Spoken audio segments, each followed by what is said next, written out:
Ma famille a ri quand j'ai hérité de la vieille maison de mes grands-parents. Des années plus tard, sa valeur est montée en flèche et ils ont voulu que je partage. Face à mon refus, ils ont essayé de s'y introduire par effraction, et ont fini par se faire arrêter. Je suis un homme de 28 ans, et je dois vous donner quelques éléments de contexte, car un tel niveau d'exigence infondée n'arrive pas du jour au lendemain. Ma famille est d'origine italienne. Mes grands-parents, Enzo et Rosa, sont arrivés en Géorgie en 1962 avec rien d'autre que des valises et de l'obstination. Ils ont acheté cette vieille maison victorienne à Covington, et ont passé 40 ans à y investir tout ce qu'ils avaient. 4 chambres, une véranda qui fait le tour de la maison, des rampes sculptées à la main que grand-père a faites lui-même. Cet homme pouvait tout réparer. Grand-mère entretenait un potager à l'arrière, qui nourrissait la moitié du quartier. Ils y ont élevé mon père, l'ont regardé grandir, déménager, puis cessé peu à peu de venir les voir. Et puis, ils ont vieilli là, ensemble, pendant que tout le monde les oubliait. Quand ils sont morts à 6 mois d'intervalle, parce que grand-mère refusait de vivre sans grand-père, la succession a été partagée selon leur testament. Ma sœur, Caterina, a reçu 95 000 € en espèces, provenant de la police d'assurance vie. Moi, j'ai eu la maison. Tout le monde a agi comme si Caterina avait gagné à la loterie. Voyez-vous, la maison tombait en ruine depuis 15 ans à ce moment-là. Grand-père était devenu trop vieux pour l'entretenir. Et mon père, Victor, n'a jamais pris la peine de faire 20 minutes de route pour aider ses propres parents. Il était trop occupé à diriger son agence d'assurance dans le comté de Newton. Trop occupé à faire semblant de venir d'un milieu aisé, plutôt que d'immigrants qui se sont cassés le dos toute leur vie. Au moment où j'en ai hérité, l'endroit était condamné. Je l'ai parcouru pour la première fois après l'homologation du testament, et j'ai failli passer à travers le sol de la cuisine. Il y avait de la moisissure noire dans chaque salle de bain, si épaisse qu'on aurait dit du velours poussant sur les murs. Une fissure dans les fondations, courant sur toute la longueur de la maison, dans laquelle on pouvait passer le poing. Un câblage électrique à boutons et tubes datant de 1920 qui, selon l'inspecteur, n'attendait qu'une mauvaise journée pour réduire tout le pâté de maison en cendres. Les écureuils avaient littéralement élu domicile dans le grenier. Le porche arrière s'était entièrement effondré, n'étant plus qu'un tas de bois et de rouille. Le toit fuyait à 14 endroits différents. La ville avait déjà envoyé des avis menaçants de démolition, si quelqu'un ne la remettait pas aux normes. La valeur estimée lors de la succession était de 68 000 €, et l'essentiel de cette somme correspondait au quart d'acre de terrain sur lequel elle reposait. La structure en elle-même valait moins que rien. Il aurait fallu payer un entrepreneur à 6 chiffres, juste pour la démolir en toute sécurité. Caterina a pris son argent et a ri à gorge déployée, rejetant la tête en arrière. Amuse-toi bien avec ton manoir hanté, Matteo. Moi, je serai chez le concessionnaire Audi. Ma mère lui a tapoté le bras. Tu as fait le bon choix, ma chérie. Mon père m'a juste regardé et a secoué la tête. Tu aurais dû insister pour un partage en espèces. Maintenant, tu es coincé avec ce gouffre financier. Je n'ai pas répondu. J'ai juste regardé l'acte de propriété entre mes mains, et j'ai pensé au visage de grand-père la dernière fois que je lui avais rendu visite. La façon dont il m'avait attrapé le poignet en disant « Tu es le seul, Matteo. Le seul qui comprend. » Aucun d'eux n'avait compris. Il pensait que grand-père m'avait arnaqué. Il pensait qu'il avait perdu la tête à la fin, et qu'il avait fait une erreur. Mais il savait exactement ce qu'il faisait. Il m'a laissé cette maison parce que j'étais le seul membre de la famille, qui s'en souciait vraiment. J'étais le gamin qui s'asseyait sur sa véranda à 12 ans, apprenant à retaper le bois pendant qu'il me racontait des histoires de son pays d'origine. J'étais l'adolescent qui conduisait depuis Atlanta un week-end sur 2, pour tondre sa pelouse et vérifier sa veilleuse. J'étais l'adulte qui passait ses jours de vacances à nettoyer leur gouttière, pendant que ma sœur postait des selfies à la plage depuis Destin. Caterina n'était même pas venue à son enterrement. Elle était à Nashville pour un enterrement de vie de jeune fille, et a dit qu'elle ne trouvait pas de vol de retour. C'était des conneries. J'avais vérifié. Il y avait 12 vols disponibles ce jour-là. Elle ne voulait tout simplement pas gâcher son week-end. Alors, quand grand-père m'a laissé ce tas de problèmes pourrissants plutôt que de l'argent facile, il faisait passer un message. Il me faisait confiance pour sauver ce que mon père avait abandonné. J'ai résilié le bail de mon appartement à Atlanta. J'ai emménagé dans une tente dans la cour, car la maison n'était pas sûre pour y habiter. Et je me suis mis au travail. 3 ans. Chaque week-end, chaque jour de vacances, chaque centime que je gagnais en tant qu'ingénieur en structure dans un cabinet de conseil à Atlanta. J'ai appris la plomberie grâce à des vidéos YouTube. J'ai appris l'électricité seul, avec des livres de la bibliothèque. J'ai mangé des ramens et des sandwichs au beurre de cacahuètes, pendant que j'économisais pour la réparation des fondations, qui m'a coûté 32 000 € que je n'avais pas. J'ai contracté un prêt sur mon plan d'épargne retraite, 401K. J'ai vendu mon pick-up, et j'en ai acheté un vieux de 15 ans qui brûlait de l'huile, mais qui roulait. Où était ma famille pendant tout ce temps? Ils me disaient que j'étais un idiot.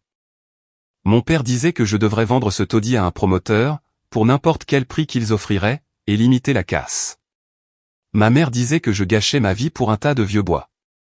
Katharina ne disait rien du tout, car elle ne m'avait pas parlé directement depuis 2 ans.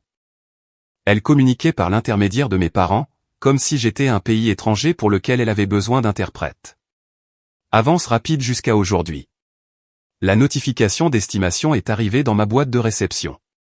485 000 €. Je l'ai lu 3 fois. Ensuite, j'ai marché à travers la maison que j'avais reconstruite de mes propres mains, et j'ai commencé à sourire. Les planchers en bois d'origine, restaurés et revernis jusqu'à obtenir cette belle couleur dorée comme le miel. La baignoire sur pied que j'avais récupérée sur un chantier de démolition à Decatur pour 60 €, et que j'avais passé 3 week-ends à restaurer. Les armoires de cuisine sur mesure que j'avais construites moi-même, parce que les devis des entrepreneurs commençaient à 18 000 €. Une véranda enveloppante qui correspondait exactement à l'original, parce que j'avais retrouvé les plans de grand-père dans une boîte abîmée par l'eau, dans le grenier. C'était magnifique. C'était à moi. J'en avais mérité chaque centimètre carré. Et dès le vendredi, ma famille a débarqué pour réclamer son dû. En rentrant du travail, je me suis garé dans mon allée pour trouver la Cadillac noire de mon père, garée à ma place. Pas dans la rue, à ma place. Juste devant les marches du Porsche, comme s'il était le propriétaire des lieux. La Lexus de ma mère était derrière. La Mercedes blanche de Katharina était sur la pelouse. Ils étaient déjà à l'intérieur. J'avais donné à ma mère le code de la serrure intelligente 8 mois plus tôt, lorsque j'avais été opéré de la coiffe des rotateurs, et que j'avais besoin de quelqu'un pour surveiller la maison pendant ma convalescence. Je lui avais demandé d'arroser les plantes. Elle l'avait fait une fois, s'était plainte que c'était trop loin pour conduire, puis avait cessé de venir. Mais elle n'avait jamais supprimé le code de son téléphone. Bien sûr que non. Je suis entré chez moi pour les trouver tous les 3, installés comme s'ils s'apprêtaient à me faire passer un entretien. Mon père était assis en bout de ma table à manger. Ma mère était perchée sur la chaise la plus proche de lui, le visage composé dans cette expression d'inquiétude blessée. Et Katharina était affalée sur mon canapé, ses baskets Gucci posées sur mes coussins, faisant défiler l'écran de son téléphone. Elle n'a pas levé les yeux quand je suis entré. Elle n'a pas reconnu mon existence. Elle a juste continué à tapoter l'écran avec ses faux ongles en acrylique. J'ai posé mes clés sur le comptoir. Mon père s'est lancé directement dans le vif du sujet. Il a commencé à parler de la responsabilité familiale, du fait que grand-mère et grand-père avaient l'intention de diviser la succession de manière égale. Du fait qu'il était moralement répréhensible qu'un petit enfant s'en sorte bien, pendant qu'un autre luttait. De la façon dont il avait fait des recherches sur les prêts hypothécaires, et que la maison pouvait facilement supporter un retrait de 200 000 € aux taux actuels. Il a dit que je devais contracter ce prêt, donner 100 000 € à Katharina, et garder le reste pour moi en guise de compensation pour mon travail. Il a ajouté qu'il avait déjà parlé à un agent de crédit de sa banque. Il a affirmé que la paperasse pourrait être réglée en 2 semaines. Il a dit tout cela comme s'il présentait une proposition commerciale, comme si nous négocions un contrat, comme s'il ne venait pas d'entrer chez moi sans y être invité, pour me dire quoi faire de ma propre propriété. Et si je dis non? Sa mâchoire s'est contractée. Ce n'est pas une négociation, Matteo. C'est ce qui va se passer. Dans ma maison? Que je possède? Que j'ai reconstruite de mes propres mains? Tu l'as reconstruite avec l'argent de la famille, la propriété de la famille. Tu lui dois. Je ne lui dois rien. Je l'ai dit d'un ton plat. Sortez. Le silence est tombé dans la pièce. Le visage de ma mère s'est décomposé. Katharina a levé les yeux de son téléphone pour la première fois.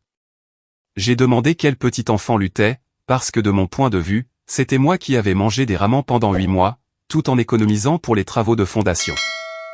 C'était moi qui avais contracté une dette que je suis encore en train de rembourser. Katharina a fini par lever le nez de son téléphone. Elle a dit que j'étais théâtrale. Que j'avais choisi de faire tout ça. Que personne ne m'avait forcé à vivre comme un sans-abri pour une vieille maison. Que j'aurais pu vendre ce taudis à un promoteur comme papa l'avait suggéré, et partager l'argent avec elle, comme l'aurait fait un frère normal. Je lui ai demandé ce qu'elle avait fait de ses 95 000 €. Elle m'a dit que ce n'était pas la question. Je lui ai répondu que c'était exactement la question. Elle avait dilapidé son héritage en 18 mois. L'Audi Q5 qu'elle avait détruite 8 mois après l'avoir acheté, est remplacée par une Mercedes. L'appartement à Midtown Atlanta qui coûtait 2 400 € par mois. Les voyages à Miami, Nashville et Cabo. Les sacs de créateurs, les chaussures et les bijoux que j'avais vus sur son Instagram. C'était son choix. Ma mère s'est mise à pleurer, le genre de pleurs théâtraux. Elle a dit que Katharina croulait sous les dettes de cartes de crédit. Qu'en tant que frère aîné, j'avais l'obligation d'aider, que c'était ce que grand-mère et grand-père auraient voulu. Je lui ai dit d'arrêter d'utiliser des personnes décédées pour me culpabiliser. S'ils avaient voulu que Katharina ait la maison, ils la lui auraient laissée. Ils ne l'ont pas fait. Ils lui ont laissé de l'argent liquide, parce qu'ils savaient qu'elle dilapiderait n'importe quoi d'autre. Mon père s'est levé. Victor mesure un m88 pour 110 kg. C'est un ancien secondeur, linebacker, de l'équipe universitaire, qui ne s'est jamais remis de ses jours de gloire.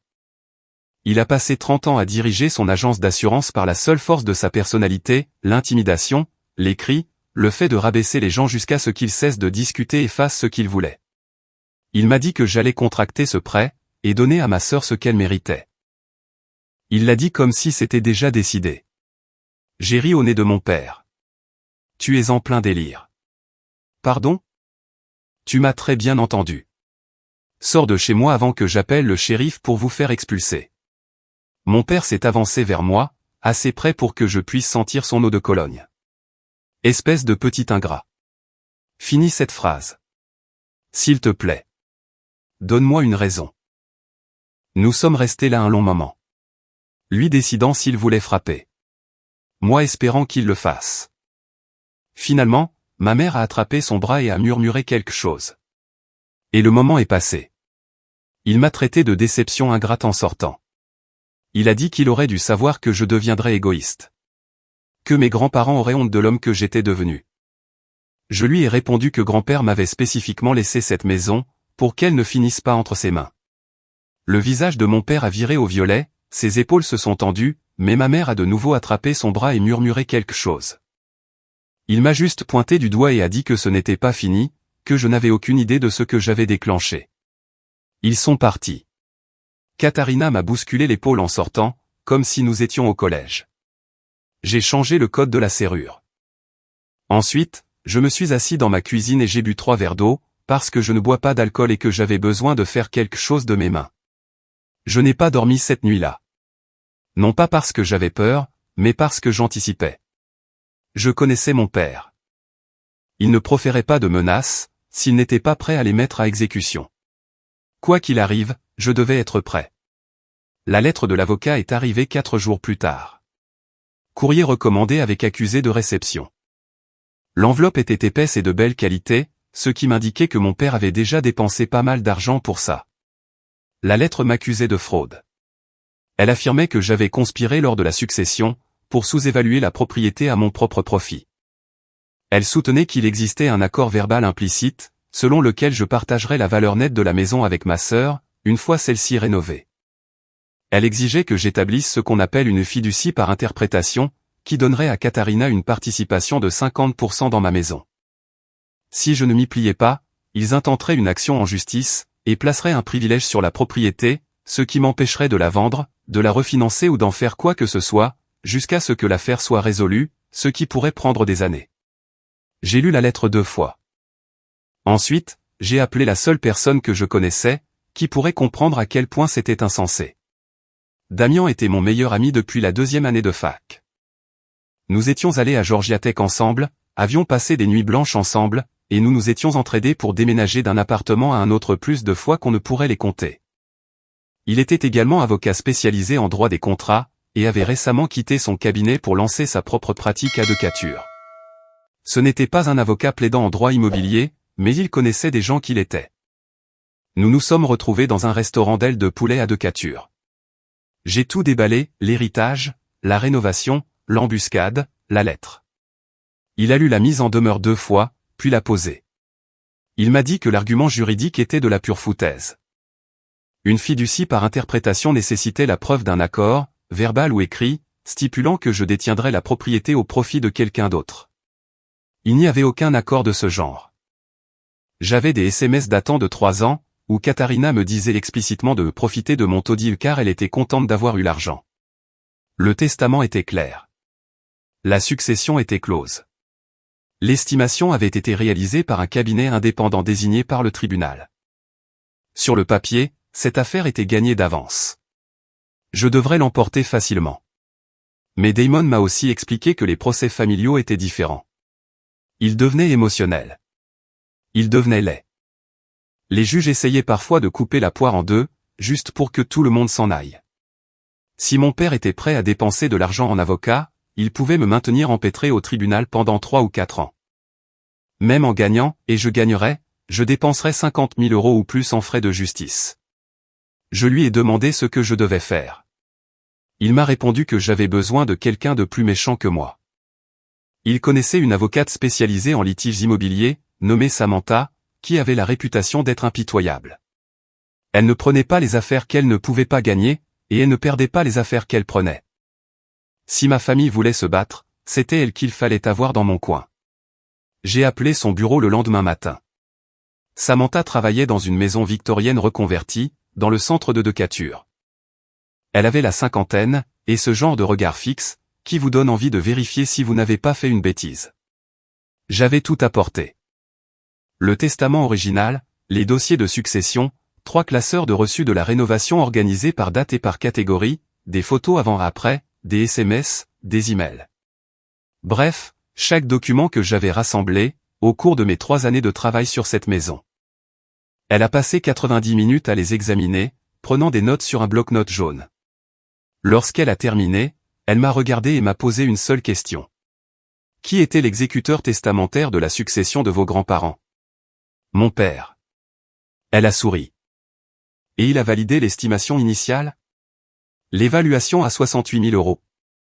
Oui. Parfait. Elle s'est adossée à sa chaise. Votre père vient de se faire avoir. Il a certifié que cette estimation était exacte. Maintenant, il prétend que c'était une fraude. Vous comprenez ce que ça signifie? Il s'est incriminé lui-même. Il s'est enterré tout seul.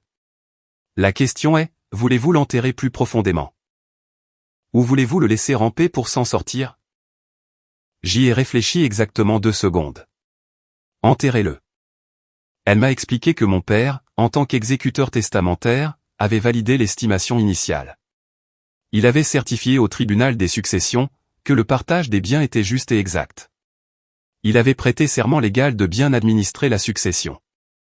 S'il prétendait maintenant que l'estimation était frauduleuse, il admettait l'une de ces 2 choses, soit il avait lui-même commis une fraude, en approuvant sciemment une fausse évaluation, soit il avait fait preuve de négligence dans son devoir fiduciaire, en omettant de superviser correctement le processus. Dans les 2 cas, il venait de s'incriminer.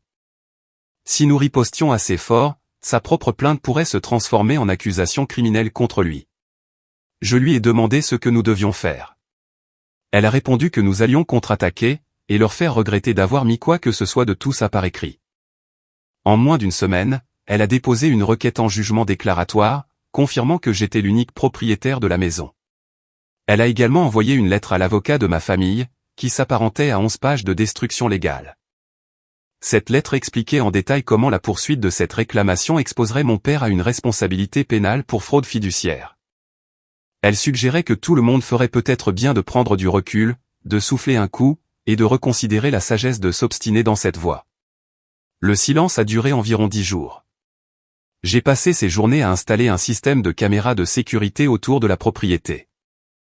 4 caméras avec vision nocturne et détection de mouvement, avec sauvegarde cloud sur un serveur. J'avais le pressentiment que j'allais en avoir besoin. J'avais raison. Wade était un marine à la retraite, qui vivait dans la maison Craftsman bleue 2 portes plus loin, avec sa femme Hélène. Nous étions devenus amis au cours de l'année écoulée. Je l'avais aidé à trouver des pièces pour la restauration de sa Mustang. Il m'avait aidé à poser des cloisons sèches, lorsque je m'étais blessé à l'épaule. Il avait 63 ans, et était bâti comme un réfrigérateur. Hélène était adorable, apportant toujours du pain aux bananes quand elle en préparait. Le genre de voisine qui se souvenait de l'anniversaire de tout le monde. C'est Wade qui m'a appelé au travail, un mercredi après-midi. Il m'a dit qu'il y avait un camion de déménagement garé dans mon allée. 2 gars en tenue de travail chargeaient les meubles de ma maison. Mon père était sur le porche, en train de faire la circulation. J'ai dit à mon chef de projet que j'avais une urgence familiale, et je suis parti. J'ai conduit jusqu'à chez moi, à plus de 30 km/h au-dessus de la limite de vitesse. Quand je suis arrivé, j'ai trouvé exactement ce que Wade m'avait décrit, un camion de location. 2 gars en salopette grise portaient mon canapé pour descendre les marches de la véranda.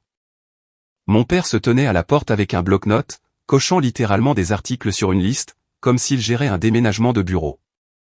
J'ai découvert plus tard que ma mère avait apparemment essayé quelques combinaisons sur la serrure électronique, jusqu'à ce que l'une d'elles fonctionne. Une sécurité paresseuse de ma part. Je n'avais changé que 2 chiffres. Je ne referai plus cette erreur. Wade était sur le trottoir, les bras croisés. Il s'était posté près de la fin de l'allée, assez près pour que quiconque essaie de partir doive d'abord avoir affaire à lui. Je suis sorti de mon camion et j'ai remonté l'allée. Mais qu'est-ce que tu crois faire, bon sang? Mon père n'a même pas levé les yeux vers moi. Il a juste continué à vérifier son bloc-notes. Je récupère les biens de la famille. Continuez à charger, les gars. Reposez mon canapé, tout de suite. L'un des déménageurs a hésité. Mon père lui a aboyé dessus pour qu'il continue d'avancer. Tu as une ordonnance du tribunal, ai-je demandé.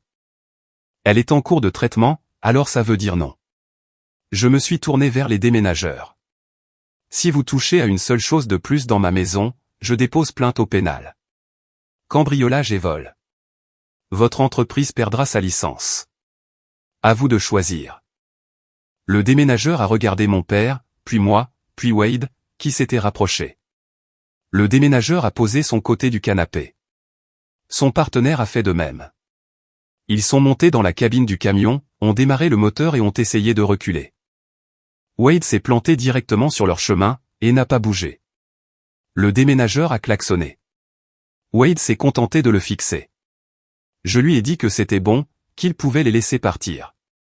Il s'est écarté, et le camion s'est éloigné. J'ai filmé le nom de l'entreprise et la plaque d'immatriculation.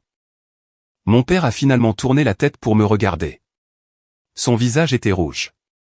Il a dit que je faisais une énorme erreur, qu'il essayait de régler ça discrètement comme une affaire de famille, mais que si je voulais la jouer à la dure, il m'enterrerait. J'ai sorti mon téléphone et je lui ai montré les images de la caméra de sécurité. 4 angles de vue, tout était enregistré, l'entrée illégale, la tentative de vol, son aveu qu'il n'avait pas d'ordonnance du tribunal. Tout cela était déjà téléchargé sur le cloud. Je lui ai demandé s'il voulait continuer à proférer des menaces, ou s'il voulait partir avant que j'appelle le shérif. Il est parti, mais Katharina est apparue environ 30 secondes plus tard. Elle devait attendre au coin de la rue en regardant son téléphone, car elle a de nouveau garé sa Mercedes sur la pelouse et a bondi hors de la voiture. Elle a vu le canapé toujours posé sur l'herbe. Elle a vu le SUV escalade de notre père s'éloigner, et elle s'est mise à me hurler dessus. Elle m'a traité de tous les noms imaginables, et ma sœur avait un solide vocabulaire quand elle était en colère. Ensuite, elle est entrée dans les détails. Tu as manipulé grand-père quand il était mourant. Tu l'as monté contre nous. Tu as probablement réécrit le testament toi-même. Tu n'es même pas venu à son enterrement, Katharina. Tu étais à Nashville, en train de faire la fête dans une boîte de nuit. Ce n'est pas. Je n'ai pas pu trouver de vol. Il y avait 12 vols ce jour-là. J'ai vérifié. Elle est devenue silencieuse. Son visage s'est déformé en une grimace hideuse. Tu as toujours cru que tu valais mieux que moi. Toujours le bon petit-fils. Le fils parfait. Mais en fait, tu n'es qu'un voleur qui a eu de la chance. Dégage de ma propriété. Tu as 10 secondes. Ou quoi? Ou je te fais arrêter pour intrusion. Je suis sûr que la famille de Preston serait ravie d'entendre parler de ça.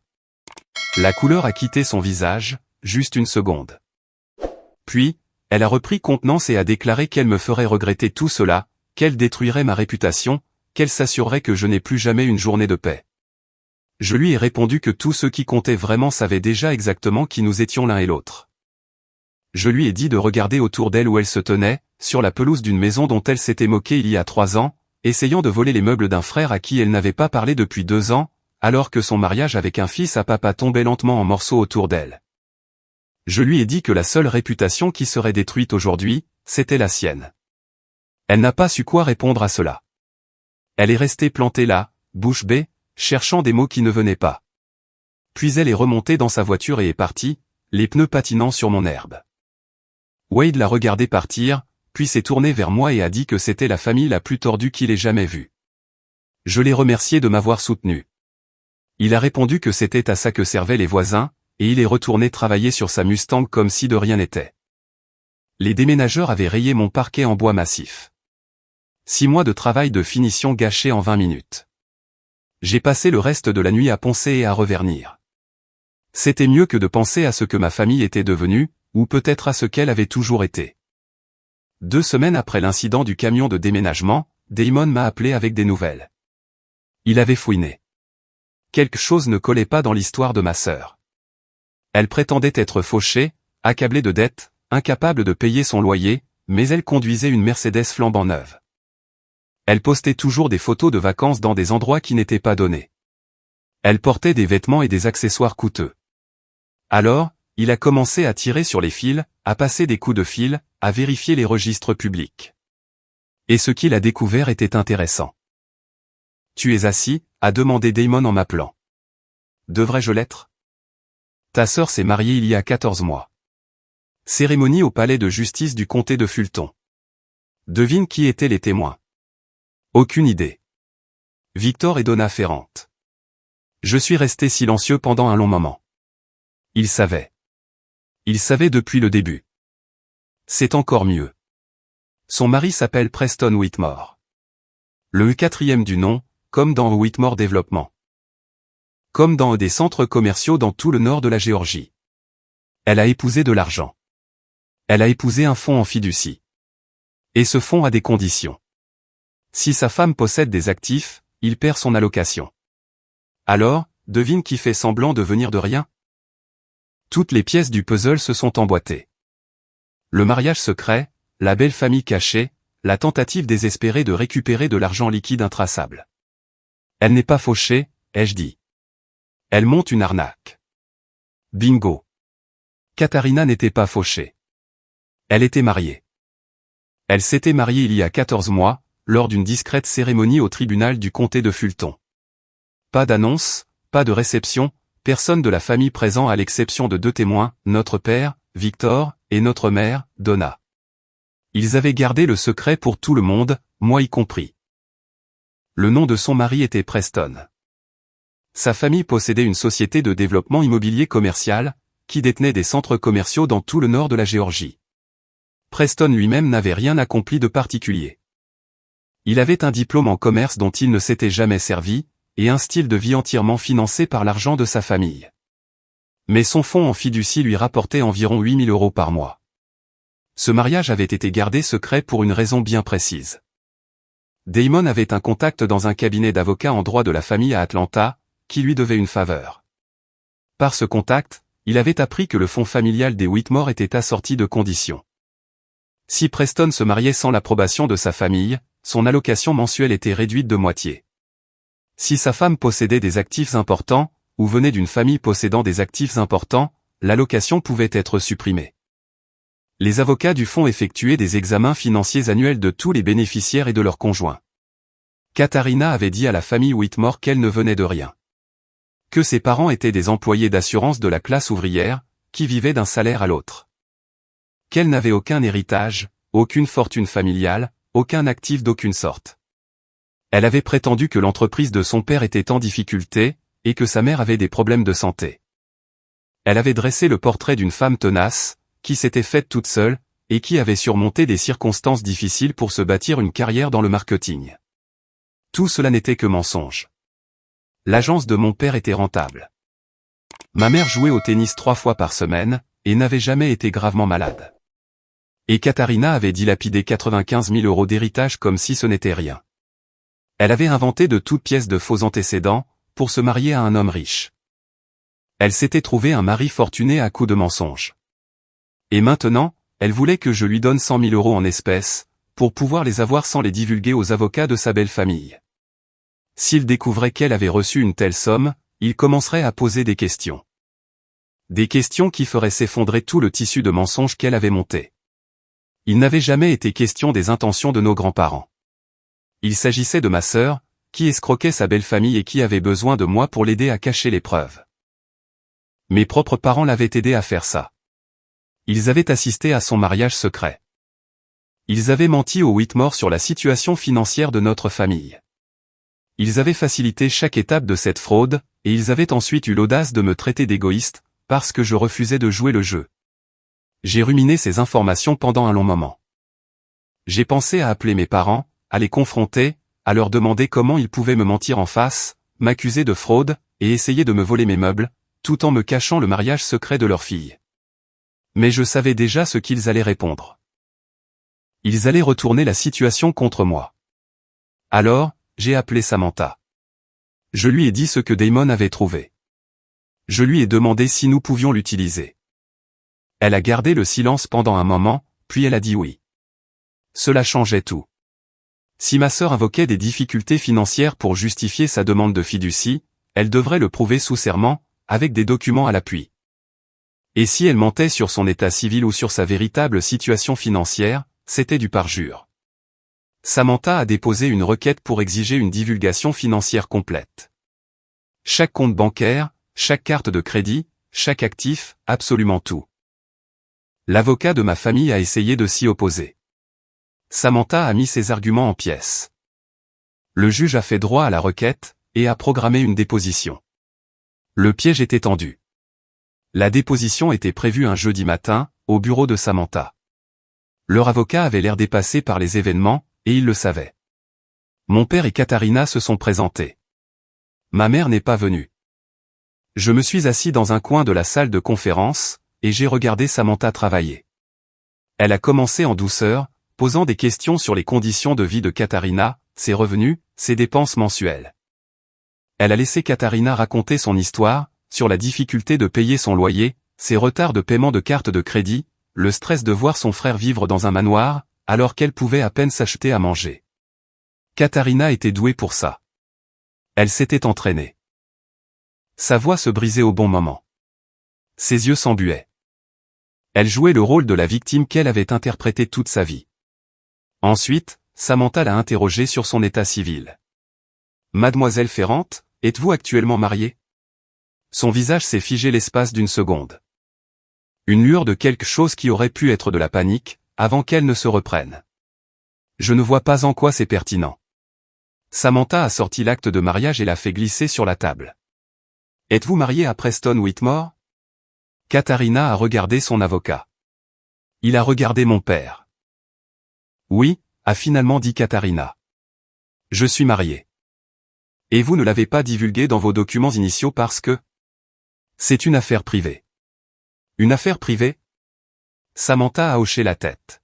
« Parlons des revenus de votre mari. » C'est là que les choses ont dérapé.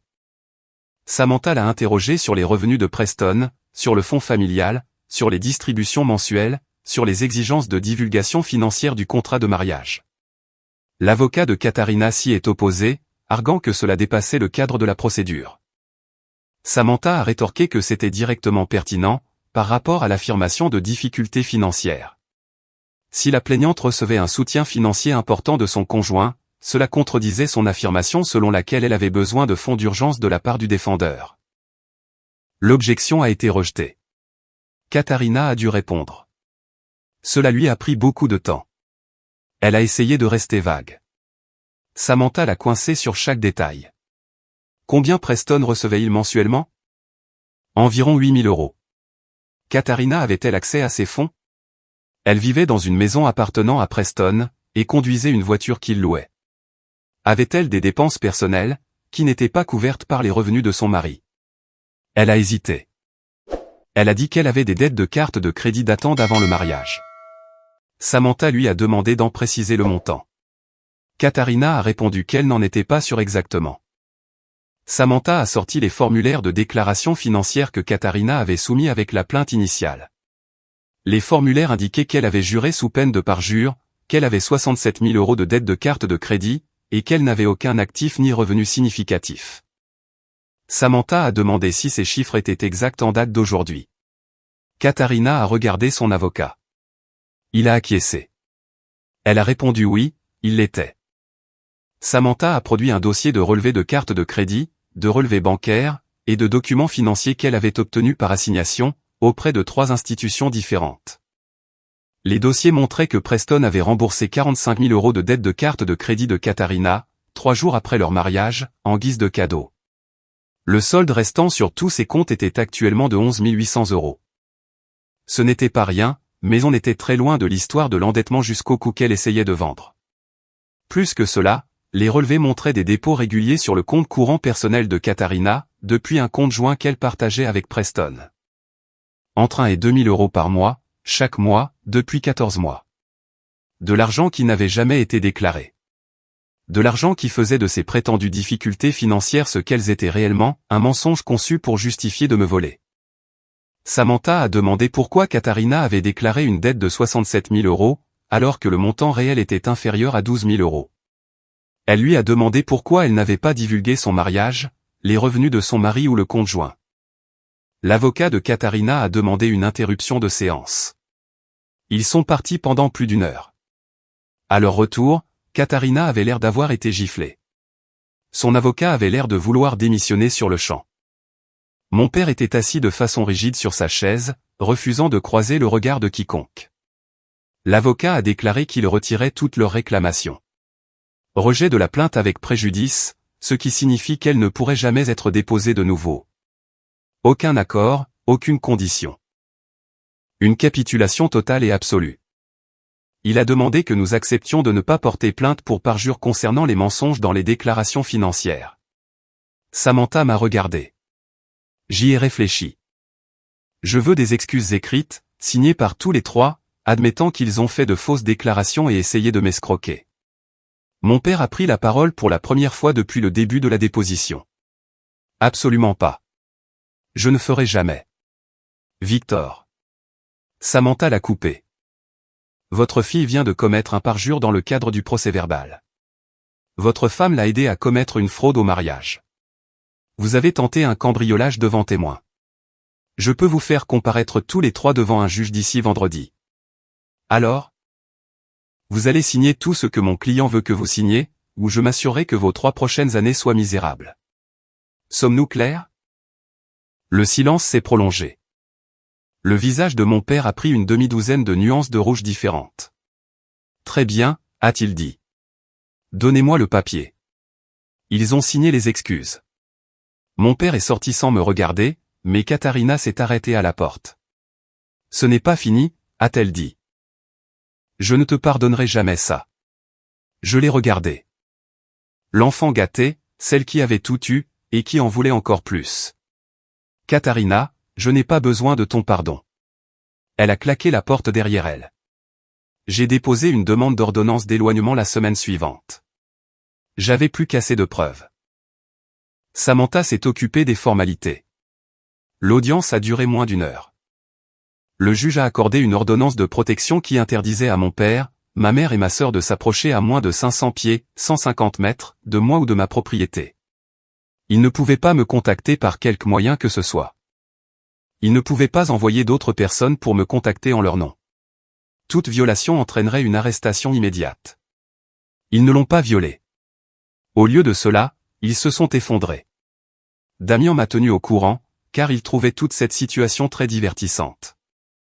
L'agence d'assurance de mon père a pris un coup sévère lorsque la nouvelle de l'ordonnance d'éloignement s'est répandue. Dans une ville de la taille de Covington, les nouvelles vont vite. Quand les gens ont appris que le propre fils de Victor Ferrand avait dû demander une protection judiciaire contre sa famille, ils ont commencé à se poser des questions.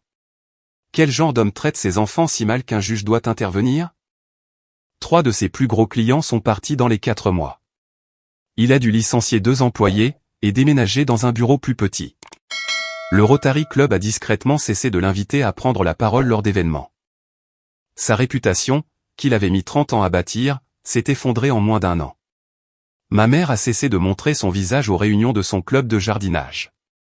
Trop de regards en coin, trop de conversations chuchotées qui s'arrêtaient lorsqu'elle entrait dans la pièce. Elle racontait aux gens que j'avais été manipulé par une petite amie qui m'avait monté contre ma famille. Ce qui était drôle, car je n'avais pas de petite amie. J'avais un chien. Elle s'appelait Rosie.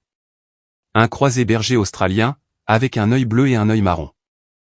Je l'ai trouvé au refuge pour animaux, 2 mois après la finalisation de l'ordonnance d'éloignement. Elle y était depuis 6 semaines parce qu'il lui manquait un bout de l'oreille gauche, et que les gens voulaient toujours des chiots sans aucun défaut visible.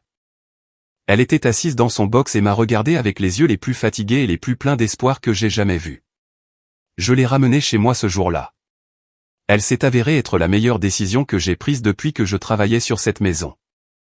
Elle voulait juste se promener, dormir sur le canapé, et aboyer après les écureuils dans le jardin. Elle m'attend toujours près de la porte, et commence à sauter dès qu'elle me voit revenir du travail. Le mariage de Katharina a duré encore 8 mois. La famille de Preston a fini par découvrir la vérité. Pas à propos du procès, à propos de tout le reste. Les mensonges sur ses origines, les dettes cachées, l'accord secret avec moi. L'un des avocats du fonds familial a trouvé la lettre d'excuse signée, lors d'un examen de routine des dossiers. Le contrat de mariage comportait une clause de fraude. Lorsqu'ils l'ont utilisée, Katharina n'a rien obtenu, juste ses vêtements et tout ce qu'elle pouvait faire tenir dans sa voiture.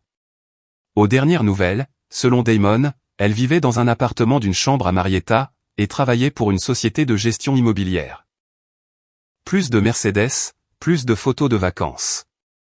Elle doit juste faire face aux conséquences de ses propres choix. Wade a terminé de restaurer sa Mustang environ 6 mois après que les choses se soient calmées. Rouge cerise avec des bandes de course blanches. Une machine magnifique. Il me laisse la conduire parfois, quand je l'aide avec des projets autour de sa maison. Hélène m'apporte toujours du pain aux bananes dès qu'elle en prépare. Ils sont devenus un peu comme la famille que j'aurais dû avoir. Damon vient à Covington toutes les quelques semaines. Nous faisons griller des steaks dans le jardin. Il dit que je suis son client préféré, car je paie réellement mes frais de recommandation. La maison tient toujours debout. Elle est toujours aussi belle. J'ai ajouté un potager au printemps dernier dans le jardin, exactement là où grand-mère cultivait ses tomates, il y a 50 ans.